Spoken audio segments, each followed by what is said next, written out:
Doctor Sarita Kumari, मैं नागार्जुन में संस्कृत महाविद्यालय तरुणी में समाजशास्त्र के अध्यापक हूँ। आज का जो हमारा टॉपिक है धार्मिक अल्पसंख्यकों का संरक्षण, ठीक है, भाग 1 है ये उपशास्त्रीय प्रथम वर्ष यानी उपशास्त्रीय प्रथम वर्ष के पाठ्यक्रम से लिया गया है। अब आगे चलते हैं। सबसे पहले हम जानेंगे कि अल्पसंख्यक क्या है। क्या है अल्पसंख्यक?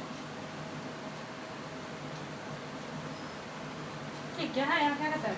किसी देश, प्रांत या क्षेत्रों की जनसंख्या में जिस धर्म के मानने वाले लोगों की संख्या के मान, यहाँ क्या कहा है?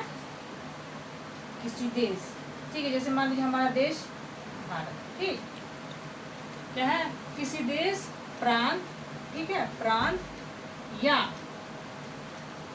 क्षेत्र, यानी इस जितना है देश में, प्रांत में और क्षेत्र में, क्षेत्र की जनसंख्या में जिस धर्म के मानने वाले लोगों की संख्या कम होती है उस धर्म को अल्पसंख्यक कहा गया है या कहा जाता है। यानी क्या कहते हैं कि मान लीजिए किसी देश में या राज्य में हम ये धर्मों की जो संख्या है, चाहे हिंदू हो, मुस्लिम हो, जो भी हो, उनमें उस जनसंख्या मुताबिक दूसरे धर्म के लोग कम हो, उसे क्या कहा गया है?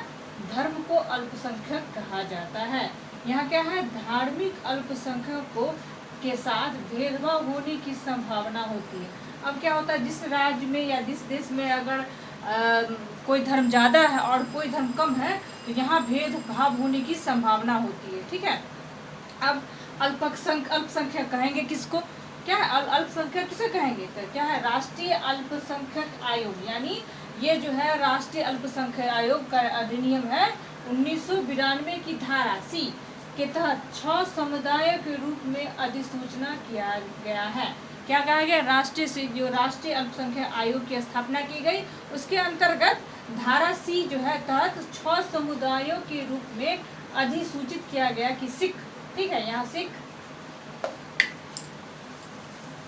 क्या है यहाँ? सिख हुआ, उसके बाद आया मुस्लिम,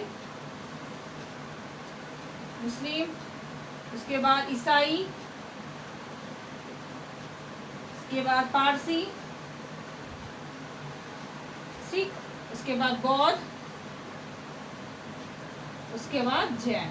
ठीक, देखिएगा ये जो है ये क्रमबद्ध मैंने दिखाया कि सिख किस अल्पसंख्यक में आते हैं, मुस्लिम भी अल्पसंख्यक में आते हैं, ईसाई भी अल्पसंख्यक में आते हैं, और क्या होता है पारसी भी जो अल्पसंख्यक, और बौद्ध जन, इन लोगों की संख्या भारत में कम है। ये लोग सभी आते हैं अल्पसंख्यक के दायरे में, ठीक है। अब आगे बढ़ते हैं। यहाँ क्या कहेगा? आम बोलचाल में अल्पसंख्यक ऐसे लोगों को समझा जाता है जिनकी हिस्सेदारी किसी समूह आधे से भी कम हो। मान लीजिए कोई समूह है, मान लीजिए ये समूह है, आपका एक समूह है, ठीक, आधे से भी अधिक, यानी ये जो आपका समूह है आधा हुआ, इससे भी कम, कम में क्या होता है? आम बोलचाल के अल्पसंख्यक ऐसे लोगों को समझा जाता है जिनकी हिस्सेदारी किसी समूह या आधे से भी कम होती है, ठीक है, और साथ ही कुछ अन्य पैमाने मसलन जाति, धर्म, परंपरा और संस्कृति और भाषा के आधार पर बाकी आबादी से भिन्न होते हैं। अब इनमें क्या कह रहा है अल्पसंख्यक आयोग? राष्ट्रीय अल्पसंख्यक आयोग क्या बोलते हैं कि आम बोलचाल में अल्पसंख्यक ऐसे लोगों को समझा जाता है जिनकी हिस्सेदारी किसी समूह के आधे, यानी समूह में आधे से भी कम हो, ठीक है, और साथ ही कुछ अन्य पैमाने मसलन उनकी जाति की भी संख्या कम हो, धर्म की भी संख्या कम हो, परंपराएं और संस्कृति की भाषा के आधार पर बाकी आबादी से भिन्न होती हैं, ठीक है। या अभी देखिएगा जितनी भी मैंने चर्चा किया है धर्म, जाति और संस्कृति, वो दूसरे जो बृहद जातियाँ होती है उससे कम होती है उनकी संस्कृति और भिन्न होती है। चाहे पारसी का जो धर्म देखिएगा अलग होता है, मुस्लिम का जो धर्म जो होता है काम अलग होता है, बौद्ध का भी अलग होता है, और जैन, यानी सबके जो कथी जानकारी, संस्कृति है, भाषा है, वो अलग होते हैं। उसका क्या है?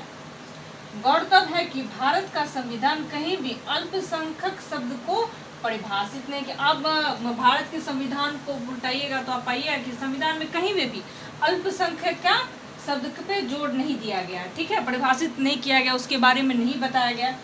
उसके बाद लेकिन हालांकि अनुच्छेद 29 में अल्पसंख्यक शब्द, यानी धारा जो अनुच्छेद जो है 29 में अल्पसंख्यक शब्द को संस्कृति वाले नागरिकों के किसी भी वर्ग को अल्पसंख्यक और पर इंगित करता है। ये क्या कहते हैं कि अनुच्छेद जो 29 में अल्पसंख्यक शब्द का संस्कृति वाले नागरिकों किसी वर्ग को अल्पसंख्यक पर इंगित करता है, यानी कहीं कहा गया कि संस्कृति के इंगित करता है, लेकिन इस बात की पुष्टि स्पष्ट नहीं है।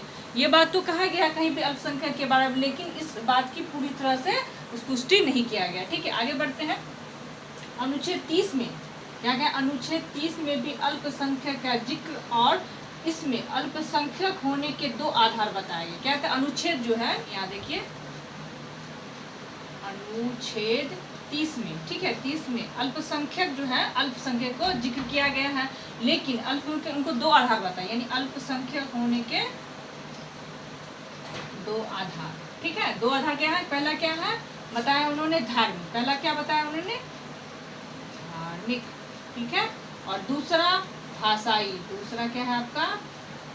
भाषाई। ठीक, इन्होंने क्या किया? अनुच्छेद 30 में दो तरह के अल्पसंख्यक चर्चा की गई, एक है धार्मिक और एक है भाषाई। इसके अलावा अनुच्छेद 350 ए और ये सब एक्ट है 350 और 350 बी में भाषाई अल्पसंख्यक का जिक्र है। क्या कहा गया है? इसके अलावा, यानी इसके अनुच्छेद के अलावा अनुच्छेद 350 ए और 350 बी में भाषाई अल्पसंख्यक का जिक्र किया गया है। इस वीडियो में इतना ही। आगे वाले वीडियो में संविधान के अधिकार और उसके संरक्षण के उपाय जो होते हैं उसके बारे में बताऊंगी। धन्यवाद।